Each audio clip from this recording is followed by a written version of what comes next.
देखिए, सत्यपाल मलिक तो बीजेपी के अपने बंदे हैं। वो उनके एक सीनियर लीडर है, और जब वो यहाँ पर कश्मीर में थे, हमको भी याद है तब जब उन्होंने एक ऑर्डर साइन किया और उसमें उन्होंने डाउनग्रेड किया यहाँ जो फॉर्मर सीएम से, जिसमें हमारे लीडर जनाब उमर साहब का प्रोटोकॉल कम किया गया।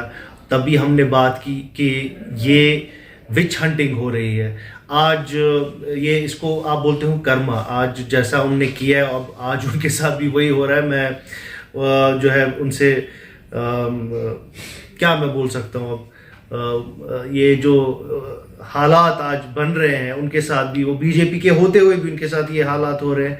तो ये अल्लाह का जो है एक जवाब है उनके लिए। एलजी के स्टेटमेंट को कैसे देखते हैं आप? उन्होंने बताया था कि नेशनल कॉन्फ्रेंस और पीडीपी ने यहाँ पर टेररिस्ट्स को जॉब प्रोवाइड की है।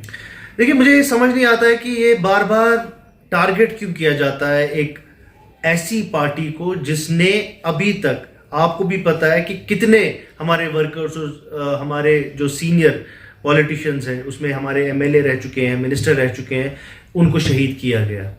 कम से कम जो हमारे पास रिकॉर्ड है 8,000 से ज़्यादा हमारे नेशनल कॉन्फ्रेंस के वर्कर्स जिनको शहीद किया गया। और सबसे पहले, ये तो रिकॉर्डेड हिस्ट्री है, सबसे पहला जो शहीद हुआ है यहाँ 1989 में, वो तो नेशनल कॉन्फ्रेंस का वर्कर था यहाँ डाउनटाउन में। उसके बाद आप, मुझे यहाँ पे नंबर्स गिनाने की जरूरत नहीं है। ये बार बार एक फेक और फॉल्स नैरेटिव फैलाया जाता है बीजेपी की तरफ से कि इनको प्रोजेक्ट करने, नेशनल कॉन्फ्रेंस को प्रोजेक्ट करना चाहते हैं एज एंटी नेशनल्स। आप बताइए ना, आपने क्या किया जब से ये एलजी सरकार आई है और जब से बीजेपी ने यहाँ पे बागडोर संभाली है 2015 से 8 साल में, मुझे बताइए क्या कारकर्दगी, सिर्फ एक कारकर्दगी है उनके पास, सिर्फ स्कैम्स पे स्कैम्स हो रहे हैं। चाहे रिक्रूटमेंट स्कैम होगा, इन्फ्लेशन बढ़ गई है, अनएम्प्लॉयमेंट रेट जो सीएमआई ने एक जो इनका ही इदारा है, हमारा इदारा तो है नहीं, वो गवर्नमेंट का इदारा है, वही बोल रहा है इस टाइम पे अनएम्प्लॉयमेंट रेट सबसे ज्यादा है।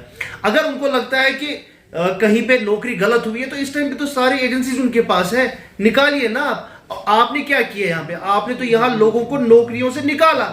आप तो नौकरियां नहीं दे रहे हैं, आप यहाँ पर एक तानाशाही के तरीके से में सिस्टम चल रहा है और लोगों को मौका नहीं दिया जा रहा है कि वो अपना जो स्टैंड रखे। कहीं पर आपने एक फेसबुक पोस्ट पे आपने सस्पेंड नहीं, आप रस्टिकेट ही कर देते हो, आप एलिमिनेट ही कर देते हो उस जो है ऑफिशियल। हाँ, तो ये सब चीजें तो आपको जवाब दे, अब आपको जवाब, आवाम तो आपसे जवाब मांगेगी और हम भी आपसे जवाब मांगे। उल्टा आप हम पे सवाल कर रहे हैं। कल आप एक बात बोल रहे थे, कल तक शाम तक देखिए, आपको देखना पड़ेगा, जब कल एलजी का बयान आया वो तो शायद बचा रहे थे एप्टेक कंपनी को, वो तो बोल रहे थे कि हमने जो है अच्छे से देखा है और हम चाहते हैं एप्टेक कंपनी आगे बढ़े। अचानक से क्या हो गया, रात के 9 बजे जो है ये डिसीजन लिया गया। तो मुझे लगता है कहीं ना कहीं पर जो government of India, central leadership और जो यहाँ की एलजी एडमिनिस्ट्रेशन है, कहीं ना कहीं गैप दिख रही है। क्योंकि जो डिसीजन जो हमको जो महसूस हुआ, मुझे लगता है कि ओवर रूल डिसीजन हो गए हैं। Thank you.